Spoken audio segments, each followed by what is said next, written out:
혹시 이런 고민 해보신 적 있으세요? 우리 직원 급여 명세서 보면 기본급에 식대, 직책수당, 연장수당까지 있는데 최저임금 비교할 때 이걸 다 합쳐서 계산하면 되나? 실제로 현업에서 자주 들어오는 질문 중 하나인데요.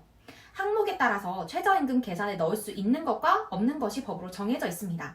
이걸 모르면은 포괄임금제를 적용할 때에도 대표님 모르게 최저임금을 위반하고 있을 수 있습니다. 오늘 영상 끝까지 보시면 어떤 항목이 최저임금에 포함되고 안 되는지 완전히 정리되실 거예요. 먼저 기준점부터 잡겠습니다. 2026년 기준으로 최저임금은 시간당 1,320원입니다. 주 40시간 기준으로 월 근로시간은 209시간이 나오는데요. 월 최저임금은 1,320원 곱하기 209시간을 하면은 215만 6,880원입니다. 최저임금 위반 여부는 세금이나 4대 보험료를 당연히 공제하기 전 세전임금을 기준으로 판단하게 되는데요. 그런데 이 세전임금이라고 해서 급여 명세서에 적힌 모든 항목을 다 더하시면 안 됩니다. 최저임금법 제6조에서는 비교 대상 임금에 넣을 수 있는 항목을 따로 정해놓고 있거든요. 그럼 최저임금 비교에 포함할 수 있는 항목들부터 먼저 보겠습니다. 첫 번째로 기본급, 직책수당 등 소정근로의 대가, 즉 매달 고정적으로 지급되는 임금은 원칙적으로 모두 포함이 됩니다.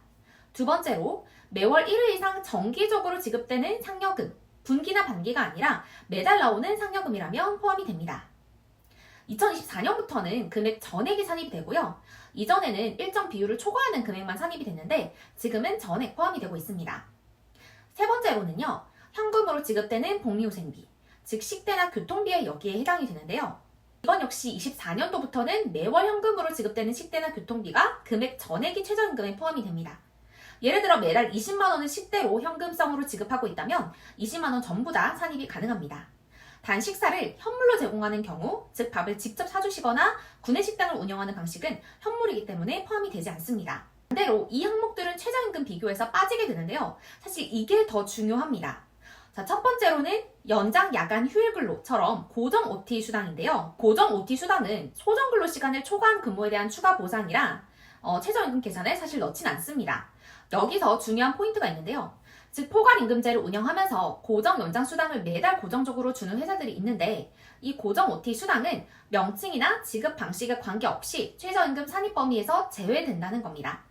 다시 말씀드리면 매달 나온다고 해서 포함되는 게 아니라는 것이죠.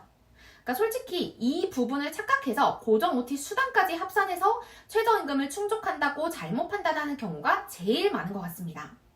자, 그 다음에 두 번째로 포함되지 않는 경우로서는요, 1개월을 초과하는 주기로 지급되는 상여금, 즉 분기, 반기, 이렇게 명절 상여금처럼 매달 나오지 않는 상여금은 최저임금 산입할 때 포함되지 않습니다. 그 다음에 세 번째로는 현물로 제공되는 복리후생, 사택 제공, 통근버스, 기숙사, 식사, 현물 제공 이런 항목들은요, 현물이기 때문에 포함이 되지 않습니다. 그 다음에 마지막 네 번째로 연차휴가 미사용수당, 이것도 최저임금 계산에서는 빠지게 됩니다. 자, 포괄임금제를 운영하는 사업장은 최저임금 계산이 좀 복잡할 수 있는데요. 예시로 한번 보여드리도록 하겠습니다. 자, 월급여가 300만 원이고 여기에 매월 20시간의 고정 연장 근로 수당과 식대 20만 원이 포함되어 있는 주 40시간 근로자라고 가정하겠습니다. 자, 일단 첫 번째는 통상시급을 산출을 해야 될 텐데요. 자, 포괄임금에서 시간의 근로수당을 이제 분리하려면 먼저 통상시급을 역산을 해야 돼서 월 소정근로 209시간에 고정 연장 20시간에 1.5배 가산, 즉 30시간을 더하면 총 239시간이 나오죠. 그래서 통상시급은 300만 원에서 239시간을 나눈 약 12,552원이 나오게 됩니다. 자, 그러면 연장근로 같은 경우는 이 통상시급에서 30시간을 곱한 37만 6,560원이 이 금액이 최저임금에 산입되지 않는 시간외 수당입니다. 자, 그래서 이제 시간당 환산을 해서 비교를 해보면 262만 3,440원을 209시간으로 나누면 시간당 약 12,552원이 되고 이게 26년도 기준으로 1,320원을 상회하기 때문에 최저임금 위반이 아닌 거죠. 자, 그래서 이 포괄임금으로 했을 때 총액, 그러니까 내 월급 총액이 높아지더라고 하더라도 이 고정 OT 수당 비중이 크면 실제 산입되는 금액이 최저임금 미달이 될 수 있기 때문에 꼭 제가 이제 말씀드린 순서대로 확인을 해보셔야 됩니다. 오늘 핵심만 정리를 해드리겠습니다. 최저임금에 포함이 되는 것은 기본급, 고정수당, 그리고 매월 정기적으로 지급되는 상여금, 그 다음에 현금으로 지급되는 식대, 교통비가 포함이 되는 것이고요. 포함이 안 되는 것은 연장, 야간, 휴일 같은 고정 OT 수당, 그 다음에 1개월을 초과하는 주기로 이제 지급되는 상여금이나 현물로 지급되는 복리후생, 연차 미사용 수당이 해당이 되겠습니다. 자, 우리 직원 급여가 최저임금 기준을 충족하는지 모르겠어요 라고 하는 그런 질문들은 로운 파트너에서 AI 노무사한테 직접 물어보시면 기다림 없이 바로 답변을 받아보실 수 있습니다.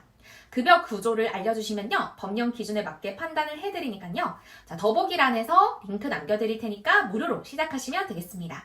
구독과 좋아요 눌러주시고 다음 영상에서 뵙도록 하겠습니다.